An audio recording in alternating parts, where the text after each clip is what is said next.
you got some gems to drop, or if Alex or Brooks, you have specific questions, this is the call one, but because there's only four of us, if you have any questions about anything, we're happy to help. Yeah, I did have something, and I'm glad Brooks that you're here because I kind of want to touch upon the thing that you've changed a little bit because I really like it and I really want to develop it out very nicely in that whole creating yourself as a third party. So I'm starting to work on Andy V25-1 now, and I kind of like developing scripts that it doesn't matter what the person says, that it doesn't derail you, right?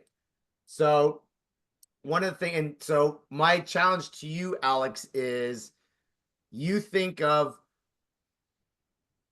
who are you doing a favor by calling the advisor? Think of how you could phrase you're doing a favor by calling for somebody by calling them, right? So if you I'll give you a moment to think about that because what Brooks has experimented with is hey, Planswell asked me to reach out as a courtesy since this is what I added, since most people who complete the questionnaire don't realize they're entitled to a 30-minute consultation with an advisor to chat about their numbers. um, Look, no selling, just an opportunity for clarity. Does that make sense, prospect? Right? And they might say, oh, I didn't know that. Or it might still lead to, oh, I think I'm good, which doesn't derail you because you could say, oh, no problem. Well, look, I just had a few questions then, and I can let you go if you don't want to chat any further. Does that sound fair? So it Yeah. doesn't derail you, right? If they say anything positive, like, oh, I didn't know that. How does this all work? You can just keep going with the same script. Well, first I'd ask you a couple questions, um, just to see where you're at, to see if I might even be able to help you. I mean, most people do this because of one, two, three, four. So Brooks, your input is very valuable here in that. Do you see how that would probably work? And not only that, give the advisor a sense of confidence because they're like, I'm just doing a favor for Planswell. Yeah. Thoughts? No, I think it gives you kind of like instant credibility too, to an extent. And it's not like hey, real quick, can I chat with you about your numbers? It's like, no, I was asked to reach out to you. You're entitled to this. What questions do you have about your numbers? Right. So no, I think kind of repositioning your status when you're reaching out to them, that's the whole reason why I was like kind of messing around with the script and saying, okay, how can I reposition who I am as I'm reaching out to them? Yeah. And I think it was also incorporating what was it Terrence said? Maybe that asking a question, looking for the negative answer, right? Or to clarify, Hmm. you know, I don't know, Brooks, most people don't even know they were entitled to this, Yeah.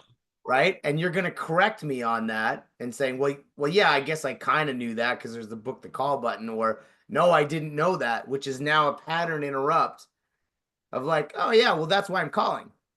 So you're now also justifying why you're calling, right? But yet still leads you to somebody to say, yeah, no, I'm not interested in the 30-minute thing. I think I'm good, but still allows you to set up the, hey, no problem at all, right? Like I said, I was just doing Planswell a favor. But since I have you in the phone, can I just ask you a couple of quick questions and then I can let you go?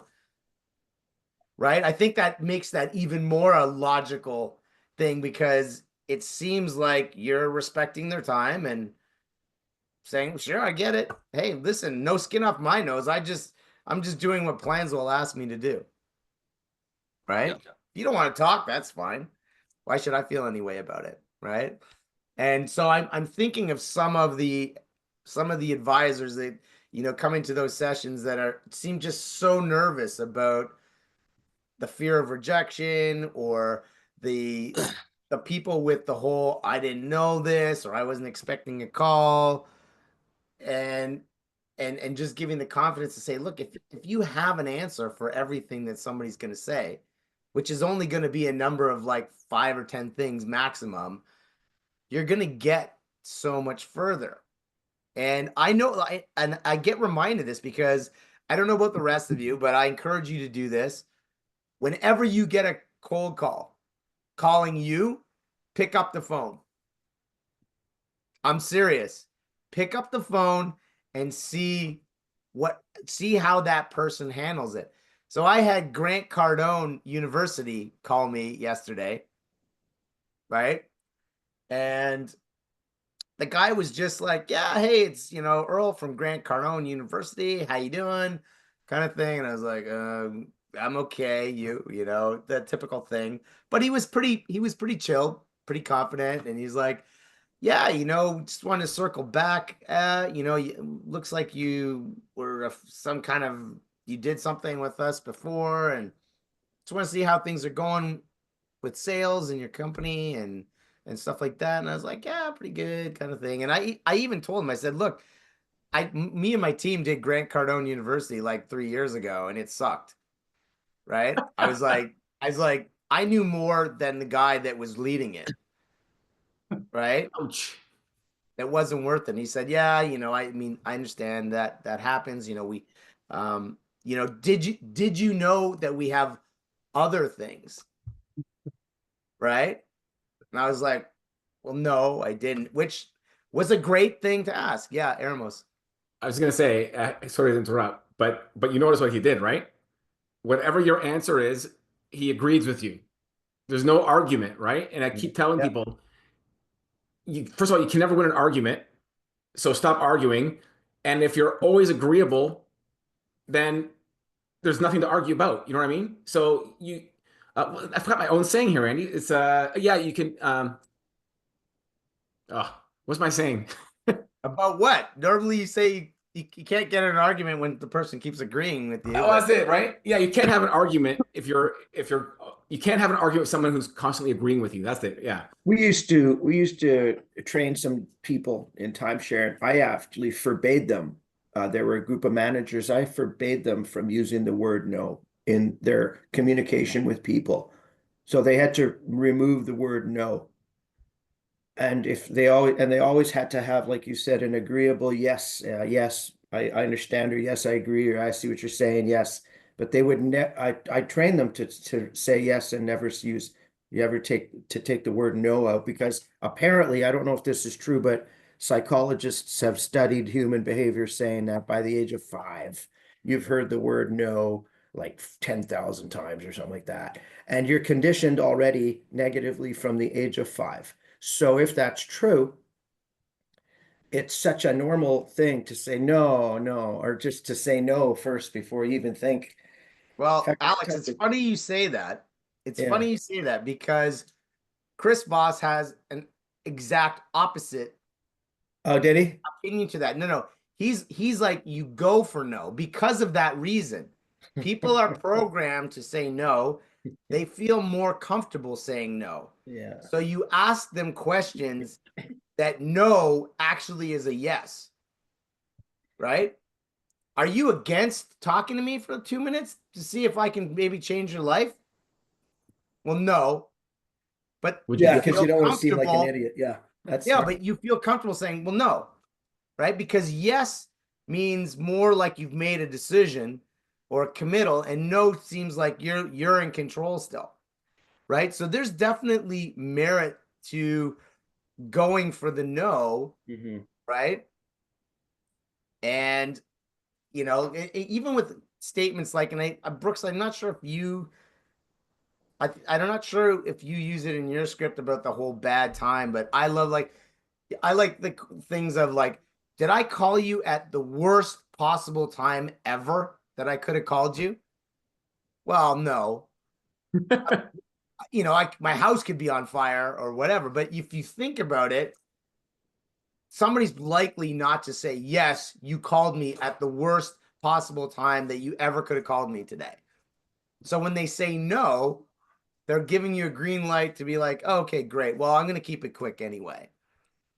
Right. And so in your particular case, Alex, talking to people who are, advisors and might be happy, think about what things could you ask to get a no that would actually lead to a conversation in terms of still talking to you, right? Or asking that question, and Brooks, correct me if I'm wrong, this was kind of what Terrence was talking about, is saying like, hey, you're probably like 100% happy with your broker dealer right now. Like there's zero room for improvement, right? Or there's nothing you would change about where you are now, Love that. right?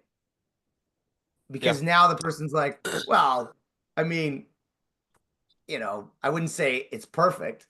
Oh, what do you mean? Well, and now you're just asking questions to where maybe they're not getting enough basis points for managing the assets. Maybe their director is an asshole, right? Maybe their colleagues are cutthroat, competitive jerks, right? But you're letting them tell you. They say, oh, well, I guess it's good I called then, because, are you opposed or against the idea of, I don't know, potentially switching to another company that maybe treats you better, pays you more, has more room for growth? Well, no, I'm not. Well, yeah, that's something I potentially want to know about. Oh, okay, great. Right. Sorry, I mean, I'm spitballing here because I don't really know. Well, I mean, what I say is, most folks, if everything's 100% right, good with their current advisor, don't fill out a retirement calculator, right? Because everything's good. Like they have peace of mind. They don't have any questions, right? So there's a reason why they filled it out. So like if you kind of pin down on that, like, most folks that are good don't use our software. So I'm just curious, why did you use it? Right? Yeah. So Yeah, absolutely. And so I think those are great, great angles. But like going back to where I started here, I really liked, I'm going to keep on brainstorming the whole thing of, I really like the putting yourself as you're like the third party, right? That's just yeah. doing What what do you you were guys- asked to do What as do a you favor. guys say when you call somebody and they say, like, say you call and, hey, this is Andy, or whatever you say in the intro, and they go, oh, I'm on another call right now. What do you say? I actually don't get that very often. So I got to think about that for a sec. You know what Right? I It's tell them? And I know it's a little confrontational, but I don't care at that point because I think they're full of shit. They're not on another call. But I usually say, well, can I ask you why you picked up the phone when you're on another call? And they want to just say, well, I just want to see who it is, right? I go, right, exactly. Okay, how about you give me a call back when you're off the phone? I'd never say I'll call you back because No, I think that's good. I don't because if you're on another call, think about yourself. You're on a call, we're on a call, Brooks, you and I are on a call, we're chatting about your mom or my dog or whatever, and another call comes in and you go, hold on a minute, and you pick it up.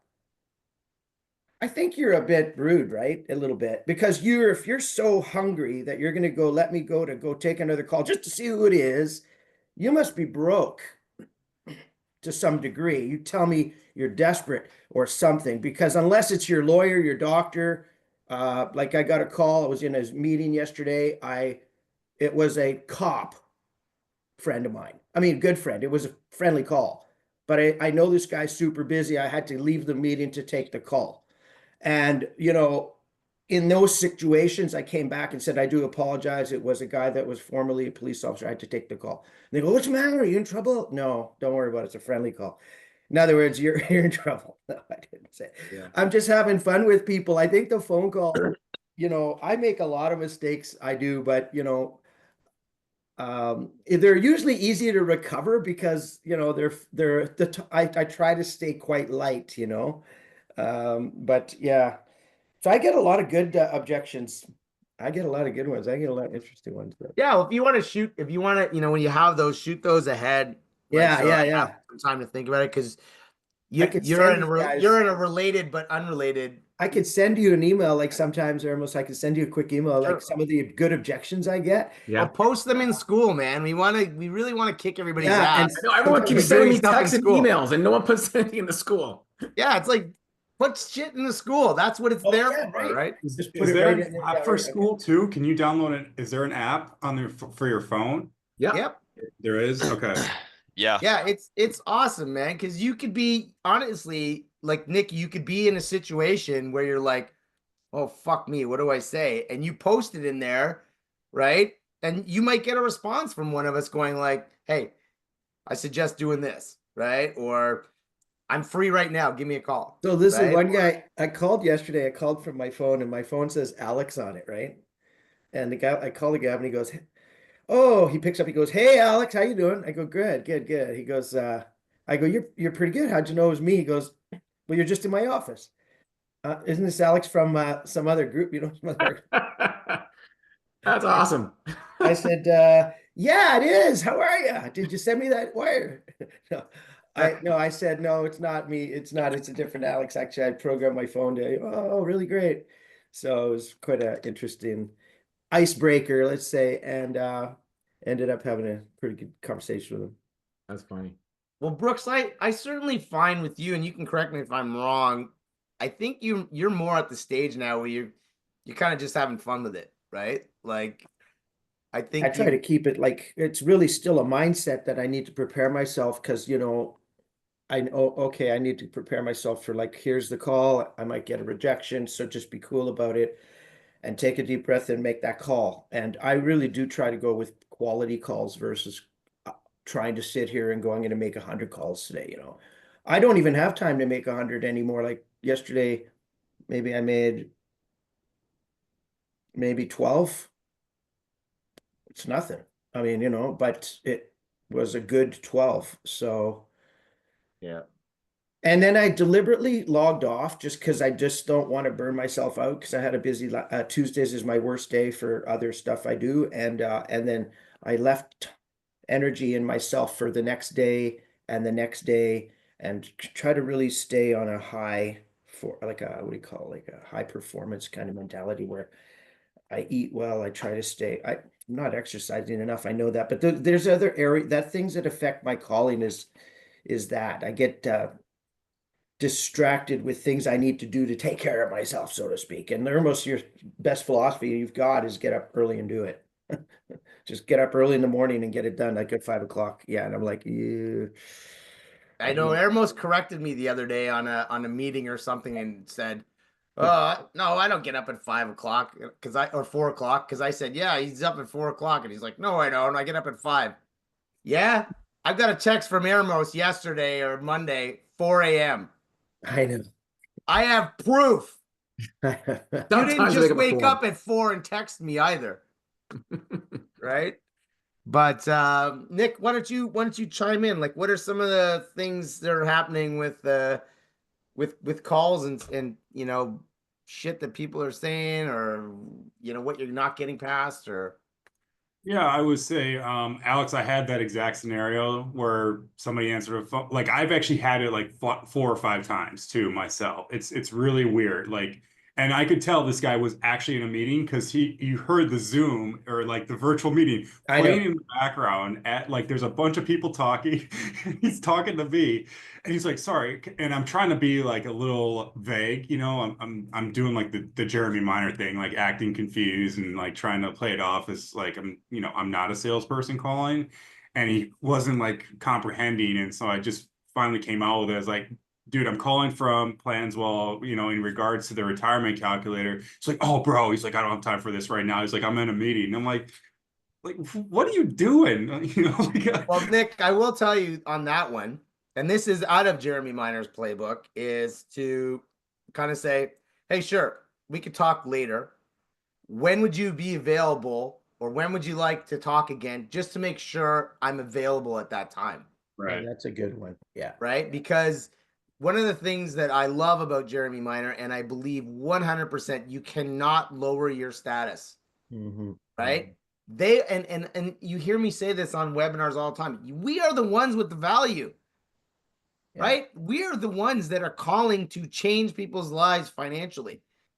In some cases, calling to give them $1 million, not today, Can I? but in 20 years. By the way, I love that, Andy. I think you're right. I think my initial response to Nick, when I said, like, I just say, well, give me a call when you have chance, and I don't ever say I'll call, is that I do think I'm losing an opportunity if I don't call them back after, though. I will tell you that. And so I always do. And Ermos knows I'm very, like, with follow-up and callbacks.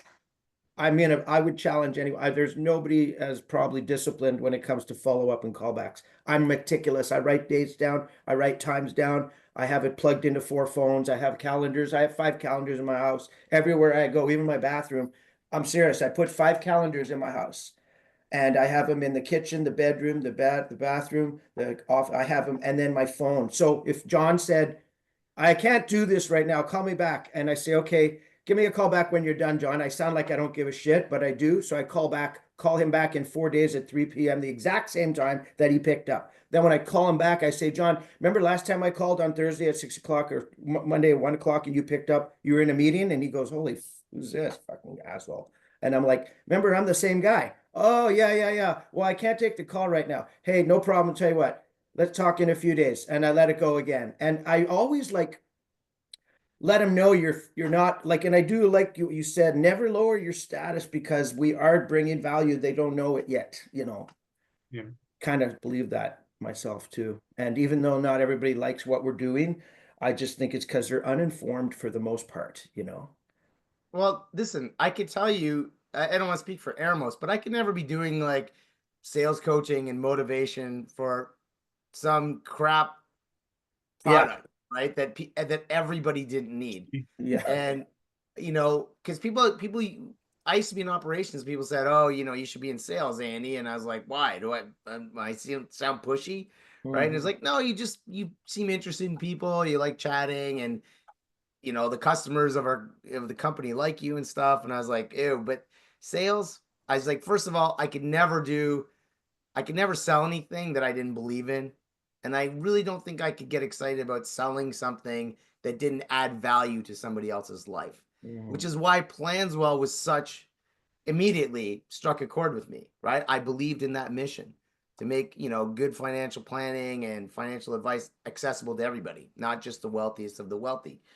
And so that's the thing I think, for the advisors, for Nick, for Brooks, it's just reminding us that ourselves of that is that we're doing a good thing here. We're enriching people's lives. We are the ones with the value. People are closed off about talking about things like that. In many areas of people's lives, they don't know what they should be doing to be better, whether it's financially, relationship wise, health wise, or whatever. And oftentimes, even when they do, they don't do anything about it, right? Because they're scared, they don't have anybody motivating them, they're stubborn, whatever it is.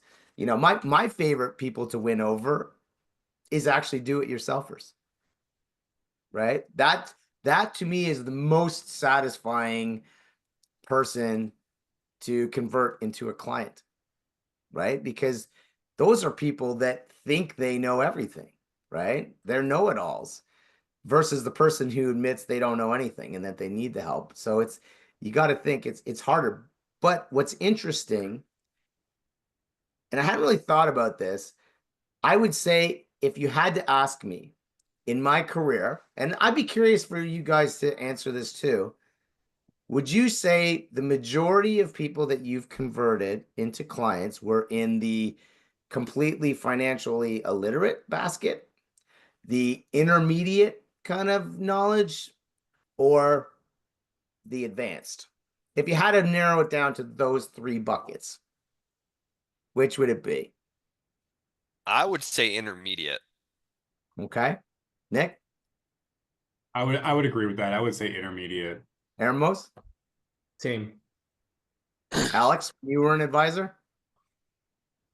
Yeah, when I was for 4 years, I would say it would have been illiterate. and the illiterate group, the non-advisor group, because I was just illiterate myself. I was Right. like, I was persuasive because I was able to draw them into the excitement versus the knowledge of the product. I had to escalate that to someone else. But I got some big guys that I didn't know I got, and I definitely escalated them. I remember one time, Cash, I got $1 million guy on the phone, and I was like, holy shit. And he was interested. And I went, uh-oh, can you hold on a minute? Boom, run down the hall, grab the DD. Can you take the call? Yeah, okay. And he gets on. So I didn't know what I was doing, but I was excited about the industry, and I knew enough to kind of like get a bigger guy on board. Yeah, yeah, absolutely. And I definitely faced that in the early days as well. The But I would intermediates agree. had tough. I would agree it was the intermediate people. Yeah. They knew enough to know that they didn't know enough, right? You know that saying, the more you know, the less you realize you know, or whatever it is. Yeah. So part of our challenge is, how do we get them into that immediate basket, right? How do we get them to the part where they have enough information to realize they don't have enough information? How do you do that, Andy? Do you think it's a couple of good penetrating questions? It's talking about stuff that they probably know a little bit about, right? I mean, Ermos, and we need to get back to this too, because I remember when we had Daniel Collison on, who you guys can look up on LinkedIn. Yeah. He was a guest on our show, and actually the thing's posted in Advisor HQ at Planswell. And one of the most productive ways of getting a conversation for him was asking people, do they have a will? Or is their will updated? And Nick, I think you touched upon that, I believe, when we spoke, right? Yep. So things like that everybody can relate to, understand what a will is to a certain extent, and it's a yes or no question. And as you may remember, I don't mind yes or no questions when you're okay with a yes or no answer, right? Or you don't care whether the answer is yes or no. So that's probably not a bad question to start the momentum of asking more questions, and not a litmus test, but temperature check of what do they know, what are they comfortable talking about, what are they comfortable admitting that they don't know, and that all of a sudden leads to that full disclosure about everything. My angle was education, right? I would talk about things that were a hotbed subject with at least Canadian clients, was the big banks, right? I would talk about, one of the things that I really explain to clients is just how they're getting totally screwed over by their banks. They think they should be trusting them, but really the bank is their worst enemy. And then people are like, well, what do you mean? I'm at a big bank. I'm like, well, I mean, I don't know if this applies to you, Nick, but when it comes to mortgages, you would think your bank that you've been with for 20, 30 years would give you the best rate, right? Yeah, I guess so, out of loyalty and whatever. They're banking, no pun intended, on the fact that you will assume that. And they will not give you the best rate. They will not give you the best rate until you go somewhere else and get a better rate and come back to them. Is that fair? And let me ask you, Nick, what did the bank do to earn your business in the first place? Let me guess. Your parents opened a Young Savers account at the bank down the street from you, and you just kept your money there out of convenience. They did nothing for you. Do you know how much revenue the average bank makes off of the client over their lifetime? It's somewhere between $300,000 and $800,000 off of you, Nick. Did you know that? You're like just a giant money producing machine for them. What have they done for you lately? Right? There's a famous saying about banks. When you go for money, they they're handing out rainbows when the sun is shining. You feel me? Right? And so people go like, "Oh God, you're right." You know, what other things? You know, and I eventually say, "Hey, listen, far be it me. Maybe it's not the case with you, Nick, but I kind of feel with a lot of the clients that I've worked with, they had Stockholm syndrome. You know, they'd fallen in love with their kidnappers. And my job is to at least give people information and knowledge to potentially let them emancipate themselves from that slavery, that financial slavery, right? And that's just the tip of the iceberg, Nick. Anyway, that's the kind of way I work with my clients. You know, at the end of the day, look, I'm a big believer that you get what you want in life by helping everybody else get everything they want. Is that somebody you could see yourself working with, Nick? There's no fucking way you're saying no to that, right? Absolutely not. I have literally had people say to me after or becoming clients or when I ask for reviews or whatever, they're like, I learned more about financial shit with you, Andy, that in 1 hour than I've learned my entire life. And what does that make a client feel like? I'm their go-to person.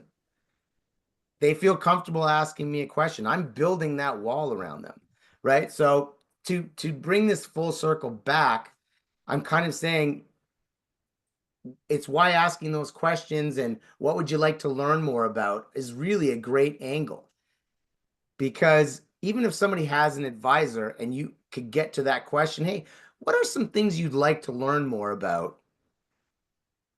It lends yourself to the next question of, I'm just curious, Nick, why hasn't your advisor talked to you about this stuff? And your answer is going to be, I don't know, or they never brought it up.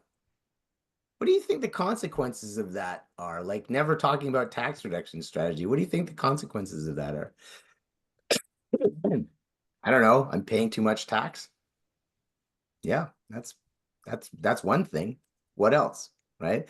So anyway, I digress. This isn't really coal to gold, but it's kind of it kind of in the way is really why we really tout so much just about being curious, right? And forgetting about these fluffy, stupid things of like, I don't have time, I'm not interested, I already have an advisor. Who cares? Right? Like, who cares? That has nothing to do with the conversation at all. Nothing. Right. And what I was saying, Brooks, is I think the vibe I've gotten from you is from a year ago or 6 months ago or whenever we really started connecting was now you're just because things are rolling, you're more comfortable at just experimenting and trying stuff. Yeah. And the fact that you tried that and you booked 2 meetings by just saying, hey, Planswell asked me to reach out as a courtesy is brilliant. Right? Yeah. But Well, I don't it all know started. Go ahead. I was gonna say it all started from I was sending that out in like an email form to like some old leads, and then I was like, I'm gonna try this as a script, like on the initial call. So yeah, I think you're right about experimenting and not to say like the other scripts weren't working, but you try to have as little resistance as possible when you're having those initial conversations, and I just feel like that intro does help eliminate that resistance. Yeah, because you're almost you're doing a favor to Planswell, Yeah. right? And, So and how it's can almost like you get this opportunity to talk to me. You should take me up on it. Like you get 30 minutes just to ask me any questions about your financial numbers, right? Like, so it's kind of like a lost cost of inaction. The cost of not having that conversation with me is you don't have the clarity that you need on your retirement planning. So it's just trying to position that to them in the first, few seconds of the conversation. Now, Nick, that probably doesn't appeal to you because you don't really want to waste your time with clients that aren't worth it, right? No, yeah, 100%. Like, you know, there's some that like fit into like the box that I would be, you know, more interested in like pursuing, I guess. But then there's others that I'm like, listen, I'm gonna try, and if they're like super against even being open to a conversation when like I can tell just from their plan itself, like I'm like it's just not worth my time, right? Like the reward versus Yep. the the return is not there. And I'm like, listen, dude, you got like 200 grand in a 401k account. You're in your early 60s and you're in California. Like, good fucking luck. Like, that's the reality. What I was asking, Nick, was I don't think you're down with the approach of kind of offering the 30 minutes out of the gate, whether they're interested or not. No, I'm not interested. Or yeah, I mean, what I do is, so I have this tool called Asset Map, and so I think it's available in like Canada too, but it's like a financial planning software. It's awesome because it's a visual of like your overall asset picture. And I offer that to people and I say, listen, there's no, all you gotta do, it takes 10, 15 minutes and I will give you a complete picture and actionable items. It's similar to like George's model, right? Of like that one pager. Like I'm not going to give somebody a one page and like quick assessment, but it's a nitty gritty way for me to, get more information from them and then give them a deliverable back. And so and if they are willing to do that, then that's when I'll offer the 30-minute meeting and say, I'll dedicate 30 minutes of my time if you're open to going through this exercise. And there's no sales, there's no anything. You're going to get the deliverable and you're going to get my recommendations of what I think, may be best for you going forward.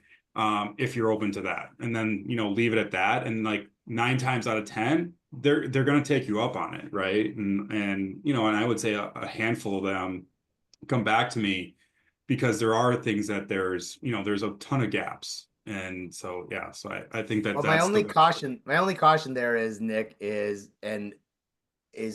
just be careful, whether it's with any new lead thing you use or plans well or whatever. Just be very, very careful about judging a book by its cover, because I mean, Brooks maybe have some stories, but we've heard lots of stories where somebody looked like a dead end. There's nothing there.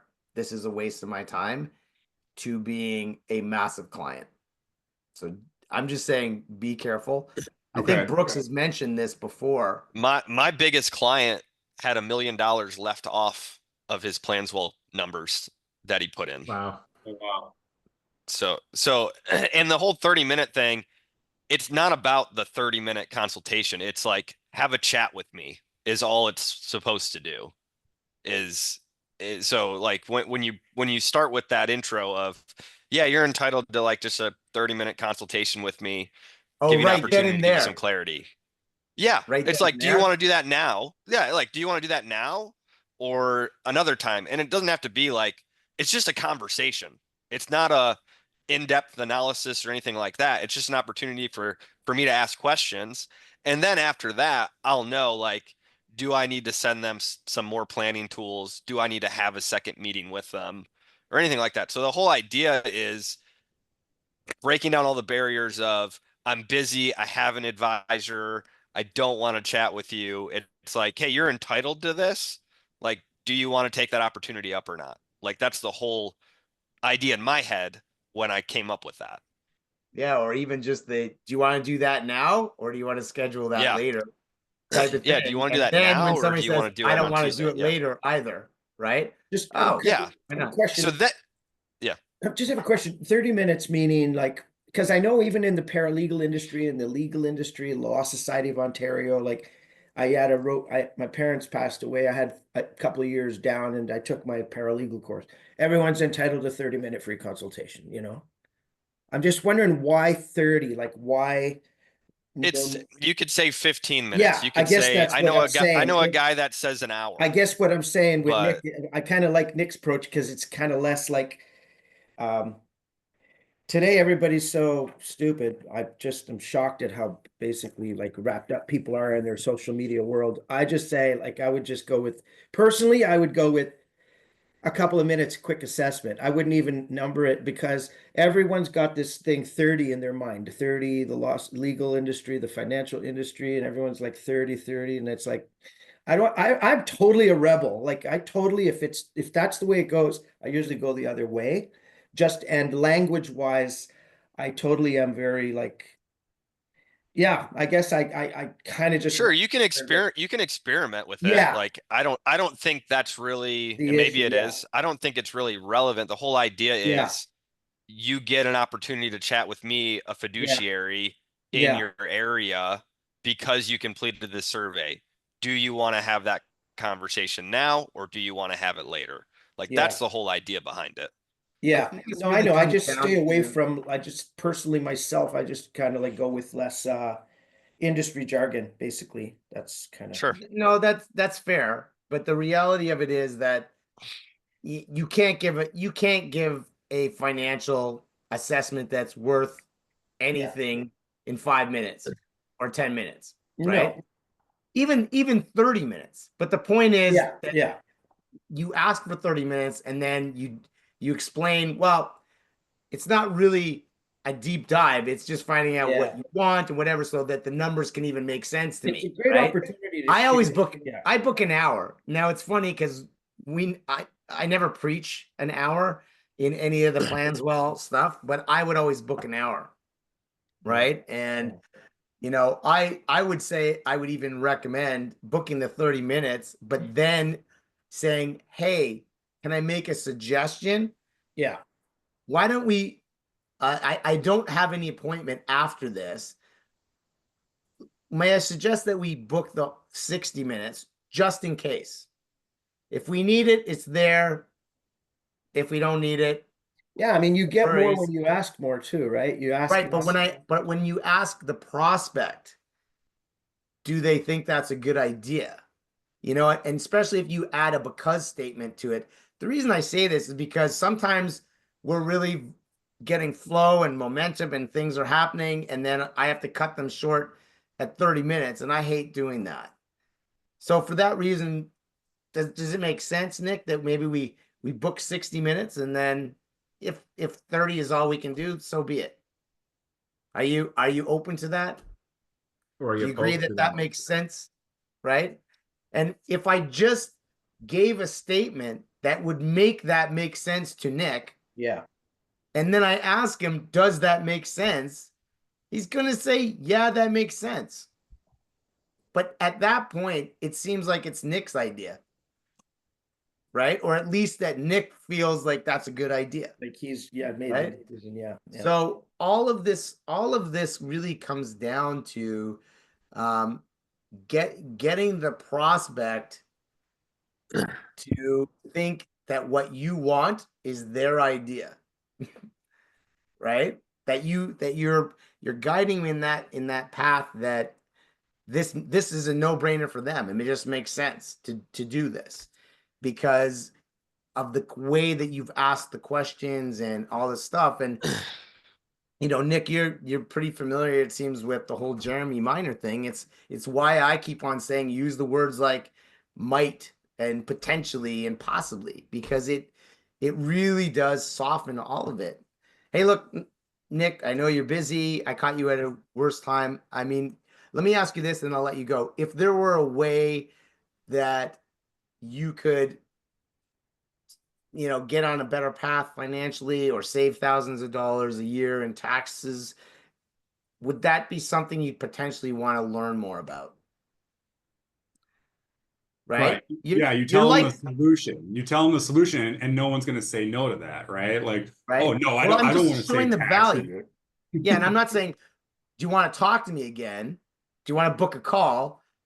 Is that something you're interested in? Because interested in is a very salesy word these days.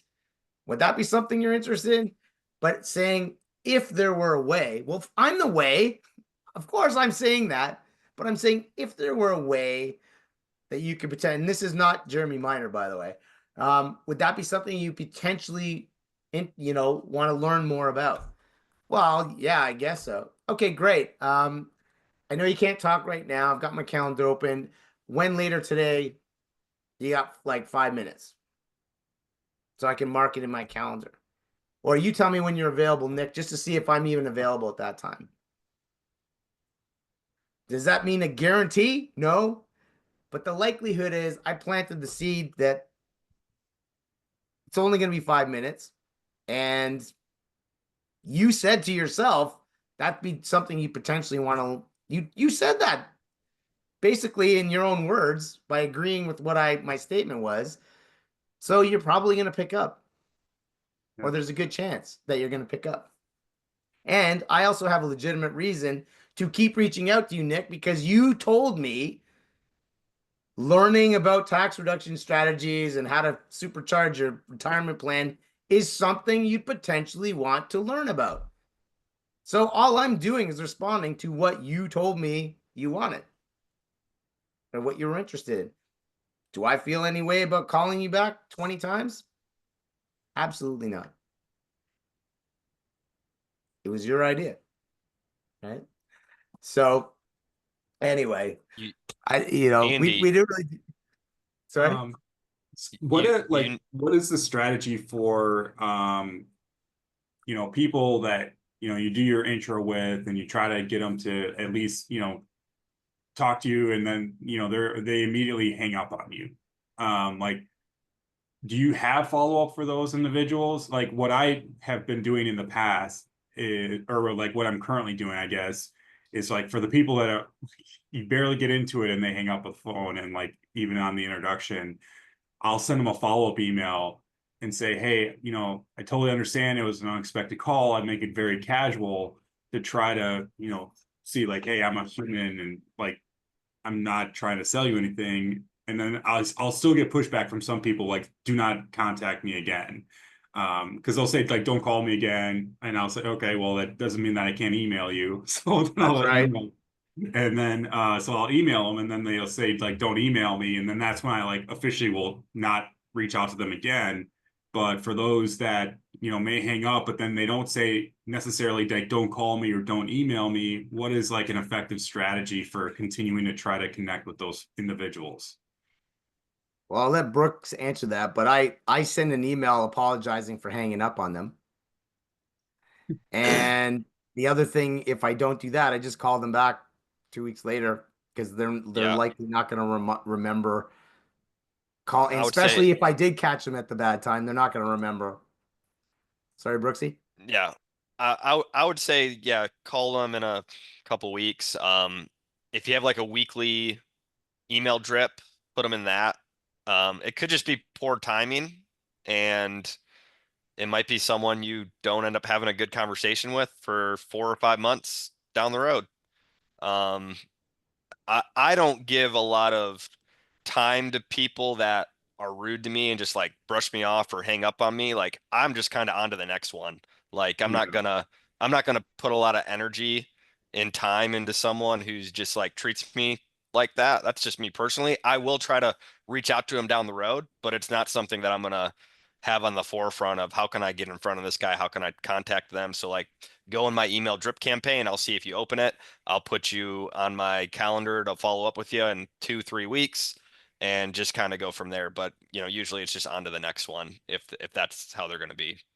I like emails, Nick, with like a 1, 2, 3 response, right? Like, somebody says, take me off your call list. Totally, I can respect your time. Just out of curiosity, which of these reasons are you against having a 5-minute chat? 1, your plan is perfect and you don't need to speak to anybody. 2, I mean, I'm just spitballing here, right? Yeah. 2, you're worried that I'm just calling to sell you something, which I'm not.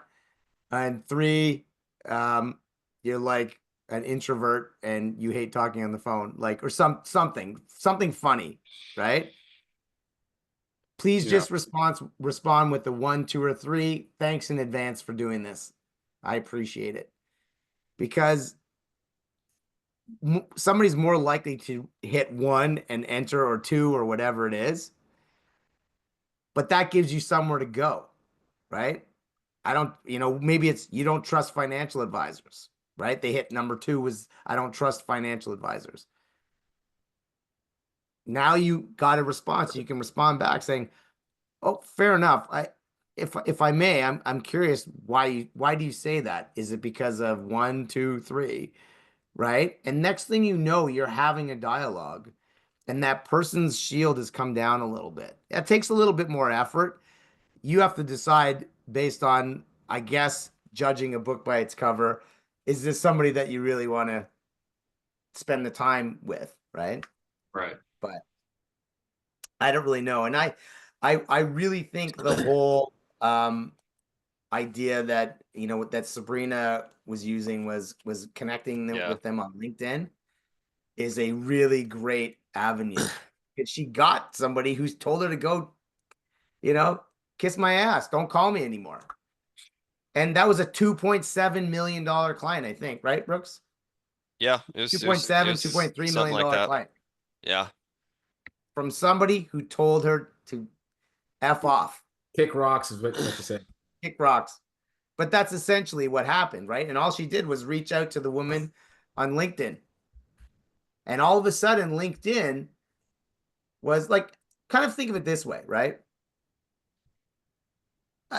This is a bad analogy, but guy walks up to a girl in a bar or whatever and shuts him down, right?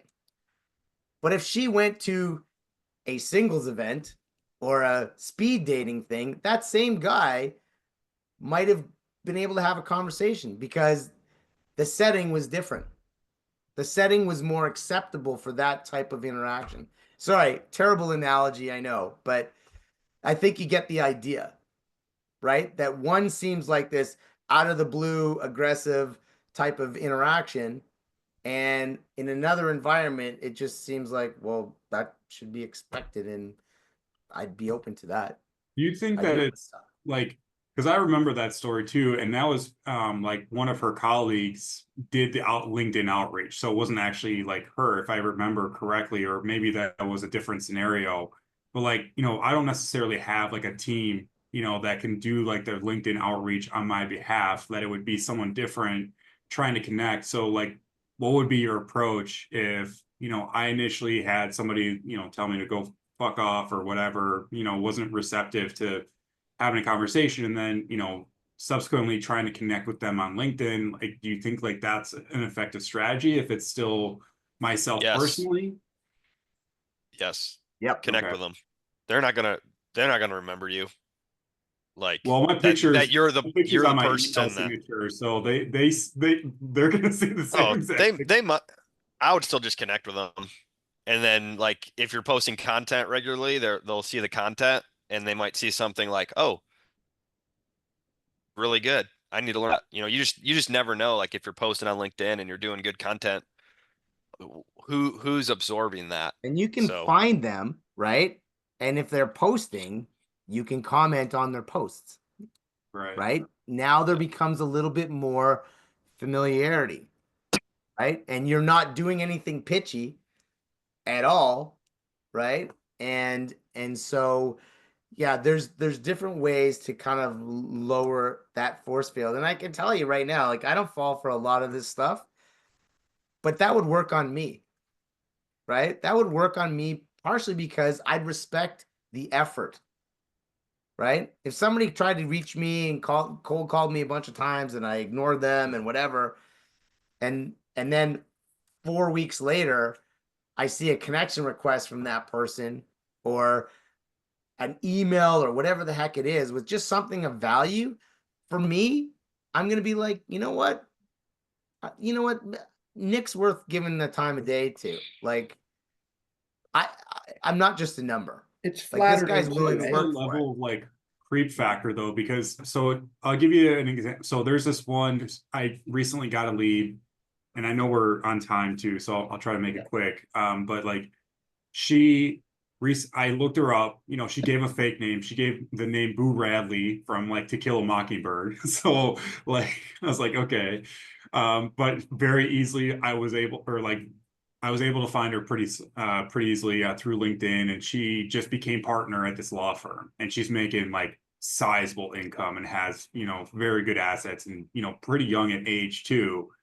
So like I know who she is, and I haven't been able to connect with her. I sent her an email addressing her by her actual name, and like, do you think it's appropriate to like give like a congratulations in an email and say, hey, I see you recently became partner at your firm. I just want to give you a quick, congratulations. I know like that path to partnership is, a very difficult one. Like, is that like too invasive to like from a creep factor perspective, especially like if it's a woman client potentially?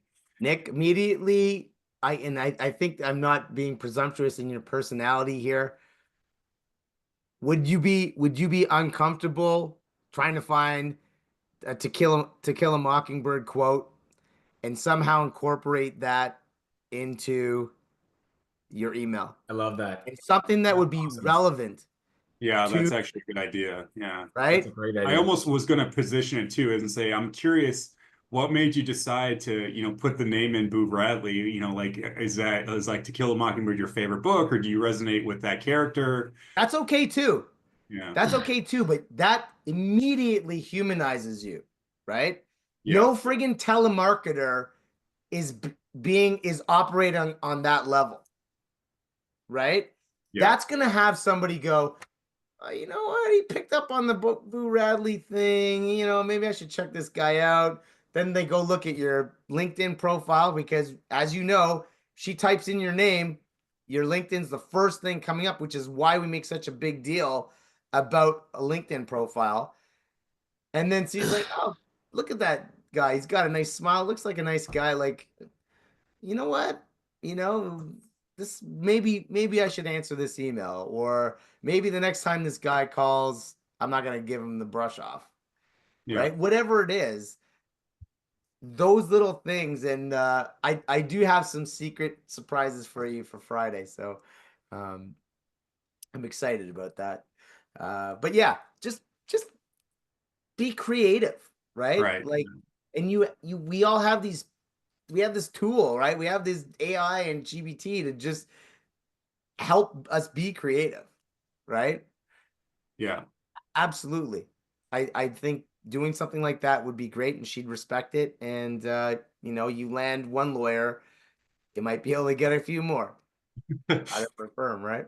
Yeah. I mean, So, her assets alone. I mean, that would be a game changer just from like, everything that I've been working towards on Planswell, I guess specifically would make it all worth it from that. all right. So here's what you're gonna do. I want you to message me and Ermos her profile, her LinkedIn thing. Okay. I'll tell you why later. All right. I'll shoot it over to you. Are you enjoying being part of this, Nick, so far? Your 2 days? Yeah, man, I'm all in. I love this. This is awesome. I appreciate like the idea sharing and just hearing like everyone else's stories as well. I mean it's important, like we all have different backgrounds and clients that we support, and and it's nice to just be able to have like a community of people that we all can lean on and like share ideas and bounce ideas off of, and things that we're working on or have found successful, and the way we're articulating our value prop. So Yeah, cool. Brooks, can you hang back for 1 sec? Yeah. We're done for today, guys. Remember, elite coaching is tomorrow, which I don't know. This kind of turned into elite coaching anyway, but anyway. No, this is good. Cool. But yeah, I did want to ask you about some stuff, I'm gonna Brooks. go, guys. Have a great Yeah, day. yeah, yeah. Good to meet Yeah, you, thanks Nick again, and guys. Brooks. Finally, I see you posting on the school, but Yeah. thanks. Yeah, it's great. Thanks, Andy. Appreciate everything today. It was great. Thank All you. right, cool, guys. Yeah. Take it easy. Yeah. So Brooksy, so a Yep. couple of things. One, I can't remember. Did you respond to me? You've been getting the extra leads, right? Yeah. Yeah. I Okay. sent you a message on that. Yeah. That's I awesome. think you did. I think you did. Yeah. So here's what I just want you to think about this for your deck. After you tell the story, I want you to think about this. By the end of this presentation, here's what I want you to know. Here's what I want you to feel. Here's what I want you to do. Right? Okay. Like you fill in the blanks of that, right? And really what we're trying to get to is action emotion, and information. And so that they're clear on the value of what they're getting on this presentation and the value they're going to get by booking a meeting with you. I am dead set on getting you 100% booking from that seminar. And I believe that if you basically spell it out, I'm telling you everything you should be getting from this presentation. I'm telling you how I want you to feel, what I want you to do, Yep. what I want you to know. That's why I'm telling you this stuff. I really think that we can get that presentation to where you have 100% of a book No, rate. yeah. No, that's great stuff. You got a couple minutes? I'll show you this that I got done. Yep. Yeah, I got a couple minutes. Okay. Hang on. Let me send you this. I'm gonna put it in the chat. So the webinars should be starting this week. I already have like the pre-recording of that. I shortened it up, which I can Oh. send you it, but that's the Oh. landing page for the registration. So this is going to be this ad. Well, there's going to be ads for it, but this is the registration page. But this will be just autopilot 2 times a week. People will register, go to it. So I'm pretty excited about this. So this starts Thursday this week is when like the ads and everything go out for it. Okay. So what are you wanting me to sort of give feedback on this, or are you just showing it to Yeah, me? you can, because I can make edits to this. But yeah, this is what I have right now on it. And Well, the nice I'll thing have is to I look at can, it. Sorry, go ahead. yeah, no worries. I'll have to look at it Uh, a little more closely. What I'm gonna look for is what's making me not want to miss this, Yeah, right? Yep. Like what is the cost to me by not being there? Now this isn't your seminar, right? this is not my seminar. This is like a webinar. It's like 30 minutes, which I got that done. I can send you it. Which I can always redo it and upload it and do like, because it's just a pre-recording and it's just going to go 2 times a week. It's going to play and people can sign and attend, and I'll know everyone that goes and they can book a chat with me. Like there's this whole prompt to book a meeting with me. Like, So let me the ask you this thing's going. question. Instead of what you will learn, just think about who should be here and why should they be here? Or why should they not why should you not miss this? Who this is for and why you should not miss this. Okay. Right? Because people definitely resonate more with a why than a what or even a how. Mm-hmm. Right? Like you could say Yeah. what you're going to learn about and how I can help you, right? But that's not really compelling. It's more like identifying why would this audience even give a shit Yeah. about this? Why should they be here? Right? And so that's kind of why